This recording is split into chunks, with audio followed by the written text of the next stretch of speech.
आइए जानते हैं बैद्यनाथ ज्योतिर्लिंग के बारे में। राक्षस राज रावण, जिसे हम सब लोग जानते हैं, जो बड़ा अभिमानी और अहंकारी था, वो एक दिन कैलाश पर जाकर शिव की आराधना करने लगा। बहुत समय आराधना करने पर भी भगवान शिव प्रकट नहीं हुए। तब वो दूसरा तप करने लगा। उसने बहुत बड़ा गड्ढा किया और उसमें अग्नि की स्थापना की और उसके सामने शिवलिंग को स्थापन करके हवन करने लगा। वो हर एक ऋतु में अलग प्रकार से कठिन तप करने लगा, फिर भी महादेव उसे प्रसन्न नहीं हुए। अंत में रावण खुद के एक एक सिर काटकर शिव जी की पूजा करने लगा। इसी तरह उसने उसके 9 सिर काट दिए। जब उसका एक सिर बच गया तब भगवान शंकर प्रसन्न होकर वहाँ प्रकट हो गए। उन्होंने उसके सारे सिर जोड़कर इच्छानुसार उसे बल प्रदान किया। फिर रावण ने शिव जी से कहा, मुझ पर प्रसन्न होकर मेरे साथ लंका चलिए। तब शिव जी ने उसे कहा था कि तुम मेरे इस लिंग को तुम्हारे घर ले जाओ, पर हाँ, अगर तुमने इसे कहीं भूमि पर रख दिया तो वो वहीं पे स्थापित हो जाएगा। ऐसे कहने पर रावण शिवलिंग उठाकर चलने लगा, पर रास्ते में उसे मूत्र विसर्जन करने की इच्छा हुई।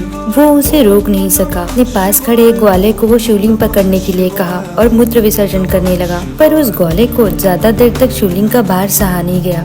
तभी उसने वो शिवलिंग जमीन पर रख दिया और वो शिवलिंग वहीं स्थित हो गया, जिसका दर्शन करने मात्र से सारे पाप नष्ट हो जाते हैं। आज वही शिवलिंग जगत में बैद्यनाथेश्वर ज्योतिर्लिंग के नाम से प्रसिद्ध हुआ। रावण उसे वहीं छोड़कर घर चला गया। अब सारे लोग रावण से घबराने लगे और देवता भी सोचने लगे उन लोगों का क्या होगा। उन्होंने नारद जी को रावण के पास भेजा। नारद जी ने रावण के पास जाकर कहा, तुम कैलाश पर्वत उठाओ, तभी तो पता चलेगा तुम्हारा वरदान सफल हुआ या नहीं। रावण अहंकार में कैलाश उठाने लगा और उसकी वजह से सारा कैलाश हिल उठा। पार्वती जी के कहने पर शिव जी ने उसे घमंडी समझकर शाप देते हुए कहा, खुद के बल पर इतना घमंड न कर। उसे चूर करने के लिए एक वीर पुरुष इस जगत में जन्म लेगा और वही वीर पुरुष श्री राम जी कहलाए।